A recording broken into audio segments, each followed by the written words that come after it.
नमस्कार दोस्तों, आशा करता हूँ आप सब स्वस्थ होंगे और अच्छे कामों में व्यस्त होंगे।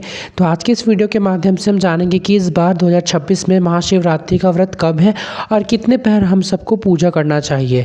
तो मैं आपको पहर के बारे में बताने वाला हूँ कि किस पहर को क्या कैसे पूजा करना है महादेव का, है ना। तो जैसे कि महाशिवरात्रि का अर्थ है भगवान शिव की महान रात्रि। मान्यता है इसी दिन भगवान शिव और माता पार्वती का विवाह हुआ था। इस दिन व्रत और पूजा करने से सभी पाप नष्ट होते हैं और मनोकामनाएं पूर्ण होती है। तो अब हम जानेंगे महाशिवरात्रि कब है। तो महाशिवरात्रि 15 फरवरी जो कि रविवार को मनाई जाएगी। यह पर्व फाल्गुन मास की कृष्ण पक्ष की चतुर्दशी तिथि को मनाया जाता है। इस दिन भगवान शिव की विशेष पूजा, व्रत और रात्रि जागरण किया जाता है। तो अब हम साथ ही साथ जान लेंगे कि महाशिवरात्रि के लिए हमें क्या क्या पूजा सामग्री चाहिए होगा, कैसे पूजन भी करना है, मैं आपको बता देता हूँ पहले ये, है ना। सुबह की तैयारी, ब्रह्म मुहूर्त में सबसे पहले आप सब उठ जाए, स्नान करके साफ वस्त्र पहने, व्रत का संकल्प ले। आप चाहे तो इस दिन भगवान शिव का पार्थिव शिवलिंग बना सकते हैं अगर आपके पास शिवलिंग ना हो तो, नहीं तो आप अगर आपके घर में शिवलिंग है तो उनके भी पूजा कर सकते हैं। मंदिर जाए या फिर घर में शिवलिंग स्थापित करें खुद से। पूजा सामग्री, अब हम जानेंगे कि क्या क्या किन पूजा सामग्रियों की हमें आवश्यकता पड़ने वाली है। तो देखिए, महादेव की पूजा में सबसे जो इम्पॉर्टेंट चीज़ होता है वो हमारा जल होता है। बिना जल के महादेव का पूजा बिल्कुल नहीं होने वाला है।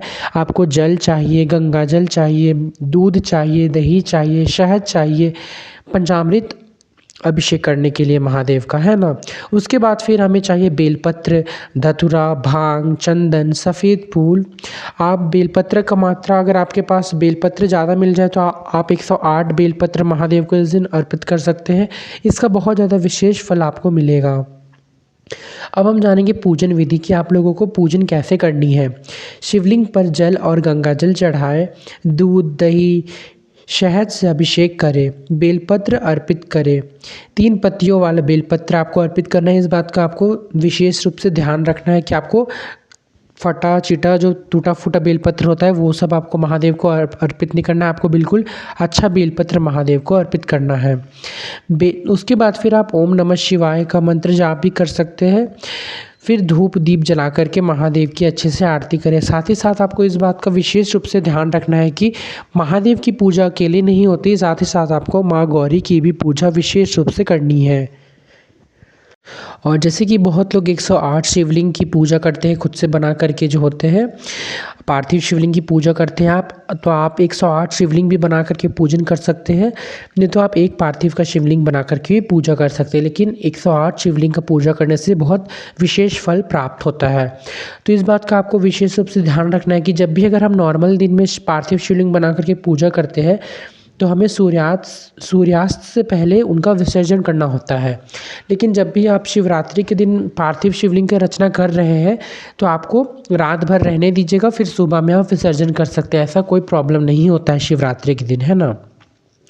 तो अब हम जानेंगे लगे हाथ कि महाशिवरात्रि में कितने पहर की पूजा होती है। बहुत लोगों को पता नहीं है ये बात, लेकिन मैं आपको बता देता हूँ। महाशिवरात्रि में 4 पहर की पूजा होती है। पूरे रात को 4 भागों में बांटा जाता है और हर पहर में अलग अलग पूजा की जाती है। पहला पहर शिवलिंग पर जल और दूध चढ़ाए, दूसरा पहर में दही और शहद से अभिषेक करें, तीसरे पहर घी और शक्कर से पूजा करें, चौथा पहर में सिर्फ जल से अभिषेक करें और शिव आरती करें। हर पहर में ओम नमः शिवाय मंत्र का जाप करना शुभ माना जाता है। व्रत के नियम, दिन भर फलाहार करें, नमक ना खाएं। यदि निर्जला व्रत नहीं है तो फल खा सकते हैं, इसमें कोई प्रॉब्लम नहीं है। रात में जागरण ज़रूर करें, शिव मंत्र का जाप करें। अगर आप भी भगवान शिव की कृपा पाना चाहते हैं तो इस महाशिवरात्रि पूरे श्रद्धा भाव से व्रत और पूजा ज़रूर करें। हर हर महादेव। आपको आशा करता हूँ आपको वीडियो पसंद आया होगा, और अगर आप लोगों को पहर के बारे में डिटेल चाहिए तो इसके लिए एक अलग से मैं वीडियो बनाने वाला हूँ। धन्यवाद।